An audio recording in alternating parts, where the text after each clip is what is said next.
Hello everyone, it's Friday, January 22nd. Let's talk PlayStation. So not really a whole lot going on this past week, but we still got some things to talk about, like some firmware updates, namely some new firmware updates for PS3 and Vita. Now here's the interesting thing about this. No new features and no software stability. I know, disappointing.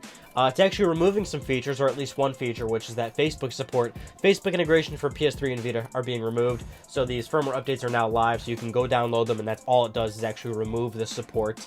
Not really like a big deal, I guess. I mean, what I'm seeing is a lot of people being, whiny about this. Oh, Sony's removing features instead of adding them. But I don't know. It's like people will find anything to complain about. Because I'm sitting here thinking, like, dude, it's Facebook integration. Those annoying status updates for when people earn trophies that go into their feed and everything. It's not like a Facebook app or anything. It's a really non-meaningful feature that, let's face it, nobody used. And if you knew somebody that did use it, they were kind of annoying. So I'm okay with this leaving. This isn't like Linux being removed from PS3. This isn't like, Vita having ceased support for the YouTube app.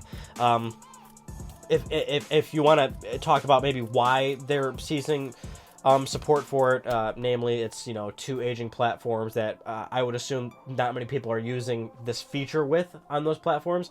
And more importantly, Facebook is a huge multi-billion-dollar website that is constantly changing. So the API to actually keep the Facebook support running is probably not worth Sony's investment. So just makes sense to me, I guess. So Neil Druckmann was talking some more Uncharted 4 this past week, and it seems like every single week we're hearing more and more about Uncharted 4 as it gets closer to release, and as Naughty Dog talks more and more about the story. But, there's some weeks where I'm not talking about it, even though there's things in the news about it, because it's kind of the same thing over and over again whenever there's a new news story about Uncharted 4, and namely it's like, ooh, this is the last Uncharted, like, it's like, or at the very least, it's the last Uncharted with Drake, this is the last one, this is why it needs to end, like, it seems like every week, Naughty Dog's talking about this, so, and even more so, I mean, they're telling us, I feel like, too much at this point. Like, just stop talking about the game. Release those small little snippets of footage or whatever, some cool little trailers. Keep doing that stuff to get people excited. But at this point, I don't know about you guys, I'm putting myself on a media blackout. I'm waiting for the game, and I'm going to actually start to enjoy it once it comes out.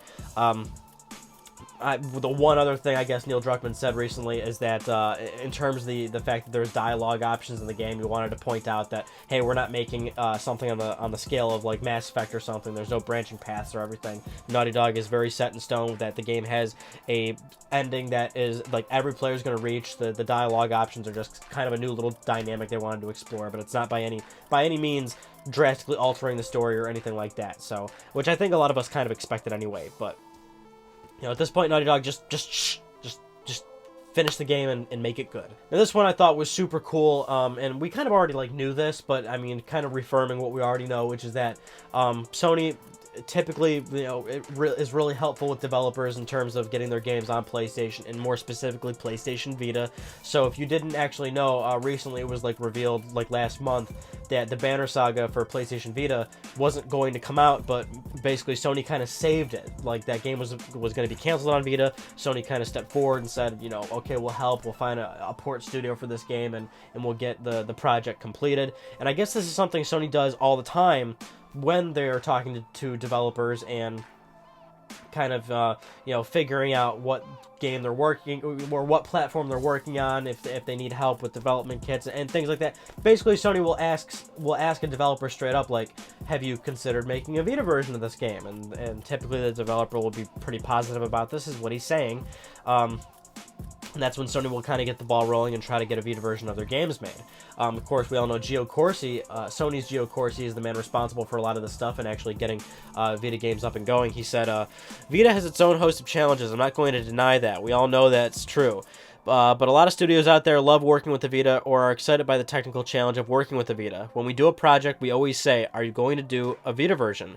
And that's usually met with a positive. People really love that platform. It's the platform that could. So this is something we kind of already knew. I mean, if you didn't know it about PS Vita, you do now, because we certainly did know this is how Sony's been operating recently with PlayStation 4. They have vastly superior third-party relations at this point.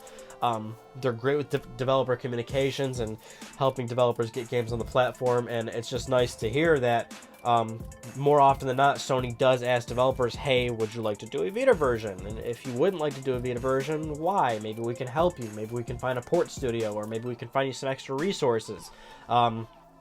You know, maybe their studio is close to one of Sony's studios, and that's a situation where a lot of Sony studios have helped other developers. We all know Sony Santa Monica is pretty infamous for this, having a lot of resources for developers to come in and Sony Santa Monica to help them and whatnot. So, of course, there is that elephant in the room where it's like, oh, well, Sony themselves is not supporting the Vita, and, you know, that's always, like, another conversation we constantly have, which is that, you know, it's hard for Sony to justify making big-budget games on the platform nowadays because that platform is not sustainable in terms of business. Sony probably does not make any money on bigger budget Vita games. Sony's, you know, and that's the thing about this. I mean, Sony, when they're working with other developers to get Vita games on the platform, these other developers are typically smaller scale studios that run on a very different budget than what Sony Corporation usually has to work with. Sony Corporation has Sony Santa Monica, Media Molecule, Sucker Punch, Naughty Dog. I mean, these are big budget game developers that work on big budget video games. So clearly, with that much resource, with all those resources and that the talent of those teams and of course the potential revenue, I mean, it's pretty fucking obvious why they would make PlayStation 4 games instead of PlayStation Vita games. And certainly Sony had some of their own studios make those big budget Vita games. Again, back to what we were saying, they didn't make money, thus Sony said, you know, we can't really do those Vita games anymore. But you know, they'll talk to other smaller scale developers, because that's like the whole point, and that's kind of why Vita is still chugging along just fine, which is that even though it's not selling amazingly well, it's still a small platform with a very niche following. Developers that make games on the platform, I mean, they're not making big budget games, therefore they don't need to sell a crap ton of copies of their games. They just need to sell a nominal amount, and they can actually make their money back, and they actually do pretty well in the system. So it's a healthy place for those developers to live, but it just didn't make sense for Sony financially to make those bigger budget games, and certainly that's also the case for other big budget publishers. I mean, Ubisoft's not releasing major games on the platform anymore. Same with any other major publisher you want to think of. So, I mean, Sony's not doing big games anymore, but neither is anybody else, because it's just it's not sustainable. We'll probably keep having this conversation over and over and over again until the Vita actually is off the market and has ceased manufacturing and actually stops getting games released for it. But until then, the system actually is still doing somewhat well in its own right. Now, just echoing our last news story, let's talk about Hideo Kojima and what he's been doing recently, which is he's been hanging out with Mark Cerny. Mark Cerny, of course, the lead architect for the PlayStation 4, if you do not remember. He's been hanging out with Mark Cerny, and they've been kind of exploring the technologies that Sony now has available to him, because, of course, we know Sony and Hideo Kojima have a new partnership to create a new game. Now, we know that their game is probably very, very far out, and even more so because of what they've been doing recently, which is that Sony is helping Hideo kind of like look at what they can do, basically. The very early process of starting this game. They were just at Sucker Punch recently, just kind of hanging out there. We do know that they were tweeting some pictures of Hideo Kojima checking out the capture performance equipment that was used to make The Last of Us and the Order 1886.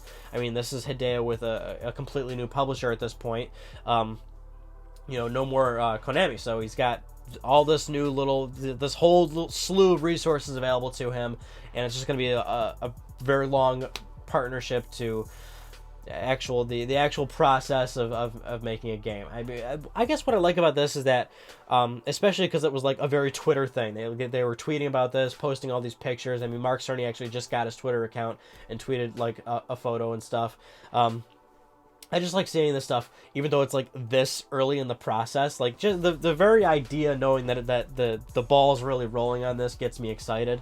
I guess the worst part is, like, you're gonna have to wait forever to see what actually comes of this. So, at the very least, I hope they keep it up with with all the updates and letting people know and filling people in on the gradual process of what's gonna happen. those are just some of the news stories I'm going to talk about with you guys this week. So this week's episode of Ryan on Gaming was a hotly debated, sensitive one for some people, which is PlayStation 4 and Xbox One. Are they underpowered? Not exactly. Of course, we know that's something that has been kind of a reoccurring issue and discussion point, which is, you know, the power of those consoles, frame rate, resolution, and all that jazz. Check the video. I implore you to check that video out if you want some knowledge and some truth dropped on you, like it's fiery hot. Sorry, not sorry, but there's some truth spoken in that video. And then we got the Sly Cooper Let's Play that's still going on.